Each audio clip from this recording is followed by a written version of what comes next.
Hello दोस्तों, स्वागत है आप सभी का हमारे यूट्यूब चैनल डीपीएस गणित में। आज इस वीडियो में बिहार डीएलएड परीक्षा 2025 में जो एग्ज़ाम होने वाला है उसके लिए आप लोग को एलसीएम और एचसीएफ चैप्टर से कुछ बेसिक कॉन्सेप्ट के साथ एग्जाम्पल लाए हैं। तो ये पार्ट 1 है, इसको अच्छा से कंप्लीट कर लीजिएगा।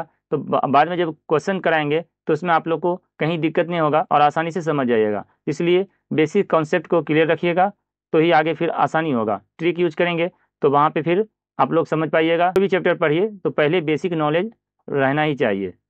तो चलिए इसमें कुछ बेसिक नॉलेज दे देते हैं, उसके बाद नेक्स्ट पार्ट आएगा आप लोग का एक्सरसाइज में जितना क्वेश्चन है बताएंगे। और ये यूनिक जो बुक है उसका पब्लिकेशन जो है उसका ये गाइड है, तो आप लोग को इसका पूरा डिटेल से बताएंगे। सभी पूरा प्रश्न मैथ और रीजनिंग का आप लोग को एग्जाम से पहले करा देंगे। और आप लोग थोड़ा सा वीडियो को लाइक कर दिया करिएगा ताकि ये और भी आगे लोगों तक जाए, साथ में अपने फ्रेंड को भी शेयर कर दीजिएगा, ठीक है। चलिए तो आगे बढ़ते हैं। देखिए आज कुछ बेसिक में, तो देखिए एलसीएम जो है, एलसीएम दो विधि से निकालेंगे। एक पहला विधि होगा अभाज्य गुणनखंड विधि, नोट कर लीजिएगा और आप लोग साथ में कॉपी और पेन रखिएगा तो आसानी होगा, और ये नोट रखिएगा तो आगे भी काम आ जाएगा। और दूसरा होगा विभाजन विधि, विभाजन विधि। तो चलिए कुछ समझा देते हैं क्वेश्चन के माध्यम से। तो देखिए अभाज्य गुणनखंड विधि में क्या होगा, जैसे प्रश्न दिया रहेगा 6, 8 मान लीजिए 12, इसका कहेगा अभाज्य गुणनखंड विधि से एलसीएम निकालिए। तो इसके लिए क्या करेंगे, पहले 6 का अभाज्य गुणनखंड कर लेंगे तो यह जाएगा 2 गुना 3। 8 का अभाज्य गुणनखंड करेंगे तो आएगा 2 गुना 2 गुना 2, या इसको हम लिख सकते हैं 2 पावर 3। और 12 का बदला हम लिखेंगे 2 गुना 2 गुना 3, यानी 2 का स्क्वायर गुना 3, इस तरह भी लिख सकते हैं। अब जो है ना इसमें एलसीएम इसका निकालना रहेगा। तो देखिए जो सबसे ज़्यादा पावर हो उसी को लिख देना है, नहीं तो ऐसे समझिए जैसे 2 है, 2 जो सबसे अधिक देखिए किस में है, तो 2 सबसे अधिक यहाँ 3 बार है तो ये तीनों को उतार लीजिए, यानी 2 पावर 3, फिर गुना।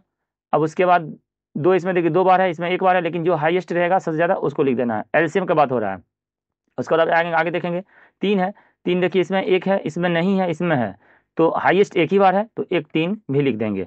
अब देखिए कितना हो गया, 2 का क्यू होता है 8, 8 तिहाई 24, इसका एलसीएम निकल जाएगा 24। ये हुआ आपका अभाज्य गुणनखंड विधि से। अब दूसरा विधि सीख लीजिए। दूसरा विधि अब विभाजन विधि, जैसे 12 मान लीजिए 18 और 36, मान लीजिए इसका निकालना है और ये विभाजन विधि से निकालेंगे। तो विभाजन विधि से इस तरह, अब इसमें क्या करना है, देखिए बहुत बच्चे क्या होता है जैसे 4 से दोनों में लग रहा है 4 से लगा देते हैं, 6 से लग रहा है 6 से लगाते हैं। तो याद रखिएगा इसमें 10% केस ऐसा आएगा जब हाथ से लगाइएगा तो गलत हो जाएगा, 90% सही होगा लेकिन 10% गलती भी होने की संभावना रहता है। इसलिए कभी भी अभाज्य ही संख्या से लगाया करिएगा विभाजन विधि में भी, इस चीज़ को नोट कर लीजिएगा। नहीं तो कभी चेक करिएगा आप लोग भाज्य संख्या से लगा के देखिएगा तो कभी कभी गलती होता है। तो ये चेक किया हुआ है इसलिए हम आप लोग को पहले ही बता रहे हैं। तो इसमें हम लगाएंगे अभाज्य से, तो ये हो जाएगा 6, ये जाएगा 9 और ये 18। फिर लगाएंगे 2 से तो ये जाएगा 3 और ये 9, फिर यहाँ 9। अब 3 से लगाएंगे तो 3 एकम 3, 3 तिहाई 9, 3 तिहाई 9। फिर ये 3 से लगाएंगे 1 1 और 1। अब इसको गुना करेंगे 3 तिहाई 9 दूनी 18 दूनी 36। तो इसका एलसीएम हो जाएगा 2 गुना 2 गुना 3 गुना 3 बराबर 36। समझ गए। तो ये आप लोग का एलसीएम हुआ दोनों विधि से। अब चलिए कुछ और बताते हैं, जैसे दशमलव वाली संख्या का एलसीएम। तो दशमलव वाली संख्या का एलसीएम निकालेंगे तो जैसे कुछ रख देते हैं, जैसे 0.6, 4.8, 0.36, इसका लॉस निकालना है, समझ गया, एलसीएम निकालना है। तो देखिए इसमें सबसे पहले ये चेक करिए कि हाईएस्ट दशमलव के बाद कितना अंक है, 2 अंक है, तो इसको भी 2 अंक बनाइए और इसको भी 2 अंक बनाइए। तो अब ये समझ जाइए, ये हो गया आपका 60, 480 और ये 36। अब इसका एलसीएम जो कोनो विधि से निकाल लीजिए, समझ गए। तो चलिए हम यहाँ पे इसको हम विभाजन विधि से बना देते हैं। 2 से लगाएंगे तो ये हो जाएगा 30 और ये हो जाएगा 240 और ये 18। फिर 2 से लगाएंगे ये हो जाएगा 15, 120, 9। अब 3 से लगाएंगे तो 3 पंचे 15, ये हो जाएगा 40 और ये जाएगा फिर 3। अब 5 से लगा देंगे, 5 एकम 5, 5 अट्ठे 40। अब इसको गुना कर देंगे, एलसीएम हो जाएगा। तो देखिए एलसीएम जब होगा ना तो पहले गुना करेंगे, कितना आएगा 8 × 5 = 40, 3 × 3 = 9, 2 × 18, 2 × 36 और 36 × 40, 36 × 40, 4 × 6 = 24, 4 × 3 = 12, 2 = 14, ये हो गया 1440। बात समझ गए। लेकिन यहाँ समझिए, यहाँ दशमलव के बाद 2 अंक था तो यहाँ 2 अंक आपको रखना पड़ेगा, तब ये एलसीएम हो गया, फाइनल एलसीएम 14.4। बात समझ गए। क्या करिएगा, सबसे पहले कोई भी संख्या दिया रहे, जैसे 12 दिया है, फिर मान लीजिए 0.9 दिया है, और फिर यहाँ दिया है पॉइंट मान लीजिए 36। तो अब यहाँ देखिएगा इसमें 2 अंक है तो यहाँ भी 2 अंक बना देना है सब में, समझ गए। तो अब ये हो गया आपका 120, 90 और 36। अब इसका एलसीएम निकाल लीजिए और फिर दशमलव 2 अंक बाद बैठा दीजिए, समझ गए। चलिए अब एक और बताते हैं आप लोग को। अब अगला देखिए, भिन्न का लॉसव। तो भिन्न का लॉसव में क्या फॉर्मूला लिखेंगे, अंश का लॉसव और हर का क्या कर देंगे, मौसव, उल्टा काम करेंगे। जब लॉसव पूछेगा तो अंश का निकालेंगे और हर का तब मौसव निकालेंगे। तो जैसे अभी 1 बटा मान लीजिए 6 और 3 बटा 8 है मान लेते हैं। अब इसका कहेगा एलसीएम बताइए, तो इसका एलसीएम जब बनाना है तो सबसे पहले अंश का लॉसव निकालेंगे। अंश कितना है, 1 और 3, इसका पहले लॉसव निकालिएगा, उसको ऊपर रखना है, और हर का जो है 6 और 8 का मौसव निकालना है और वो नीचे लिखना है। जैसे 1 और 3 का लॉसव कितना हो जाएगा, 3 आ जाएगा, और 6 और 8 का मौसव 2 होगा, 2। यही हो जाएगा 1/6 और 3/8 का लॉसव, 3/2, ये आंसर आएगा। आशा करते समझा पा रहे होंगे और आप लोग समझ भी रहे होंगे। फिर भी कुछ डाउट हो तो आप लोग कमेंट कीजिएगा। चलिए अब कुछ एचसीएफ से देखिए। तो एचसीएफ जो है ये भी 2 प्रकार से निकाला जाएगा। पहला होगा अभाज्य गुणनखंड विधि, अभाज्य गुणनखंड विधि। आप लोग साथ साथ कॉपी में नोट कर लीजिएगा, समझे, ये बहुत काम की चीज़ लिखा रहे आप लोग को, तो इसको नोट कर लीजिएगा। दूसरा हो जाएगा विभाजन विधि। चलिए आपको दोनों समझाते हैं। अभाज्य गुणनखंड तो जैसे एलसीएम बनाए वैसा ही बनाएंगे इसमें भी। जैसे कुछ संख्या लिख देते हैं आप लोग को, जैसे 12, 18 और 24। इसका हमको अब अभाज्य गुणनखंड विधि से निकालना है एचसीएफ। तो क्या करेंगे, सबसे पहले 12 का अभाज्य गुणनखंड करेंगे तो आएगा 2 × 2 × 3, और 18 का अगर अभाज्य गुणनखंड करेंगे तो आएगा 2 × 3 × 3, और 24 का अभाज्य गुणनखंड करेंगे तो आएगा 2 × 2 × 2 × 3। तो अब इसका एचसीएफ क्या हो जाएगा, ध्यान समझिएगा। एचसीएफ इसमें जो मिलेगा तीनों में उसी को लिखना रहेगा। जैसे इसमें देखिए 2 बार है, इसमें 1 बार है, इसमें 3 बार है, लेकिन 1 बार तो सभी मिला ना, तो इसमें लिखेंगे 1 2। 3 देखिए इसमें 1 बार है, इसमें 2 बार है, इसमें 1 बार है, तो 1 बार सभी मिला तो इसको लिखेंगे 1 3, बराबर हो जाएगा 6। तो इसका एचसीएफ आ जाएगा 6, समझ गए। अब आइए लगातार विभाजन विधि देखते हैं।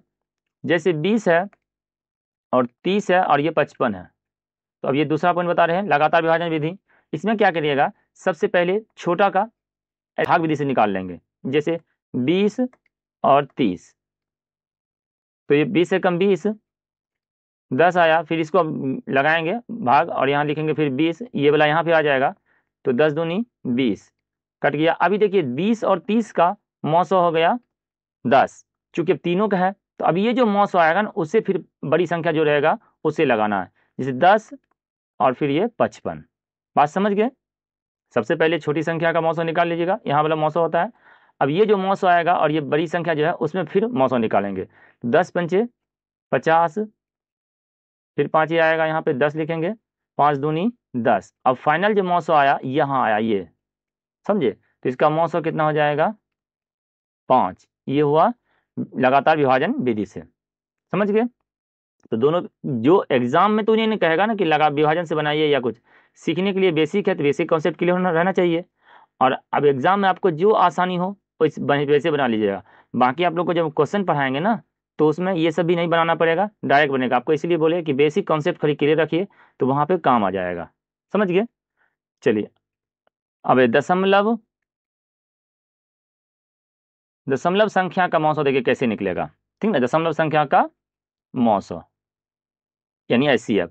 तो कुछ प्रश्न लिख देते हैं। जैसे 16.5, 0.45 और 15, इसका मौसव निकालना है। देखिए सबसे पहले क्या करिए, दशमलव के बाद हाईएस्ट अंक कितना है, 2 है, तो यहाँ पर हाईएस्ट अंक 2 है तो इसमें 1 शून्य बैठा देंगे, और इसमें नहीं है तो इसमें 2 शून्य बैठा देंगे। अब इसका क्या करेंगे, मौसों निकाल लेंगे। तो अब देखिए ये आ गया 1650, यह आया आपका 45 और यह आया 1500।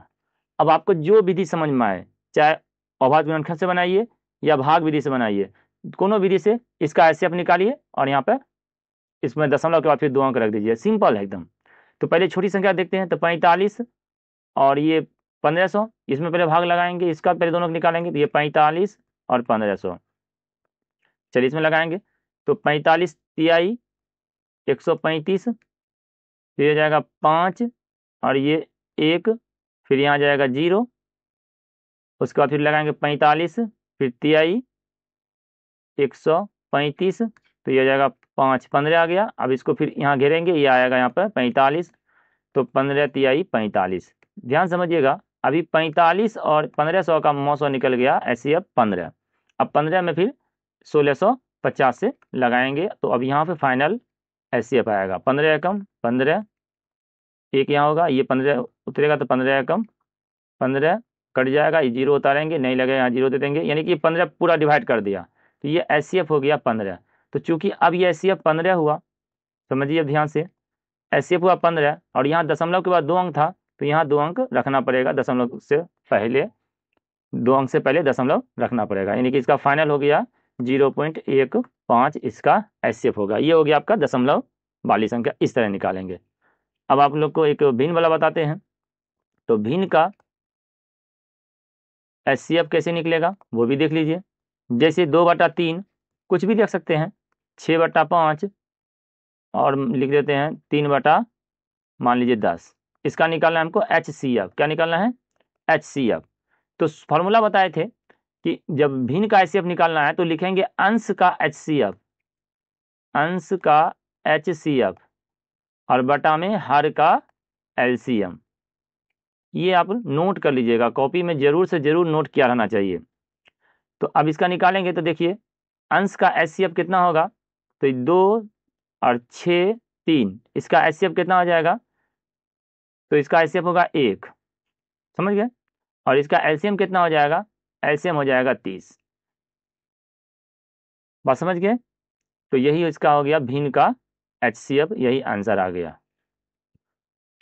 तो अब कुछ आप लोग को एक दो और फॉर्मूला है उसको भी समझा देते हैं। जैसे एक फार्मूला याद रखिएगा, पहली संख्या, बहुत जरूरी है ये फार्मूला भी, पहली संख्या गुना दूसरी संख्या, लाइट कट गया है, चलिए किसी तरह आप लोग को पढ़ाएंगे, बराबर होता है एलसीएम गुना एचसीएफ, यानी लॉसो गुना मौसो, समझ गए। तो अब देखिए पहली संख्या बराबर क्या हो जाएगा, पहली संख्या बराबर हो जाएगा एलसीएम गुना एचसीएफ बट्टा में दूसरी संख्या। तो अगर डायरेक्ट पहली संख्या निकाला रहेगा तो क्या करेंगे, एलसीएम और एचसीएफ को गुना में और दूसरी संख्या से भाग दे देंगे। उसी प्रकार अगर दूसरी संख्या निकालना रहेगा तब लिखेंगे एलसीएम गुना एचसीएफ बटा पहली संख्या। नोट कर लीजिएगा कॉपी में जरूर से जरूर। आइए अब इसमें से अगर एलसीएम कहेगा, एलसीएम, तो एलसीएम बराबर लिखेंगे पहली संख्या, अब इसको ए और बी भी मान सकते हैं, तो ए बी लिख दीजिएगा, शॉर्ट में लिखना रहेगा। तो पहली संख्या गुना दूसरी संख्या अब बट्टा में मौसो यानी एचसीएफ। इसी प्रकार एचसीएफ अगर निकालना रहेगा तो ये लिखेंगे पहली संख्या गुना दूसरी संख्या बटा एलसीएम। ये आप लोग नोट इसको अच्छे से कर लीजिएगा, समझ गए। तो इसमें से प्रश्न कैसा रहेगा वो एक प्रश्न बता देते हैं, उसके बाद आप लोग को फिर चैप्टर चलेंगे लेके। तो अगला पार्ट जो आएगा वो आप लोग का चैप्टर से जो भी प्रश्न है वो सभी रहेगा। तो चलिए इसमें से एक प्रश्न दो प्रश्न देख लेते हैं, कैसा कैसा एग्जाम में प्रश्न रहता है देख लेते हैं। एक प्रश्न है, दो संख्याओं का लॉस 23 10 मौसो 30, एक संख्या दिया हुआ है 210, तो दूसरी संख्या क्या होगा। तो अब फॉर्मूला के हिसाब से क्या बनाएंगे, दूसरी संख्या बराबर लॉस लॉ गुना मौ बटा 1 संख्या यानी पहली संख्या। तो इसको रख देंगे, ये हो जाएगा 23 10 गुना 30 बटा 210। समझ गए? तो इसको काटेंगे अगर तो ये 0 0 कट जाएगा, इसको काटेंगे तो 7 बार में कटेगा, इसको काटेंगे तो 7 तिहाई 21 7 तिहाई 21 1 0 यानी कि 330 होगा दूसरी संख्या। समझ गए? तो आज का वीडियो यहीं पर स्टॉप करते हैं। नेक्स्ट मिलते हैं अब आप लोग को एक्सरसाइज में, और एक्सरसाइज का पूरा प्रश्न बताएंगे, और उसमें भी आप लोग कलम कॉपी साथ में लेके रखिएगा, क्योंकि उसमें भी सब ट्रिक जो भी रहेगा साथ साथ लिखाते हुए चलेंगे। ये कुछ बेसिक कॉन्सेप्ट बता दिए, अब आगे मिलते हैं एक्सरसाइज में। तो चलिए, वीडियो देखने के लिए धन्यवाद, और अपने दोस्तों में शेयर कर दीजिएगा, लाइक भी साथ में करके जाइएगा। ओके, चलिए धन्यवाद।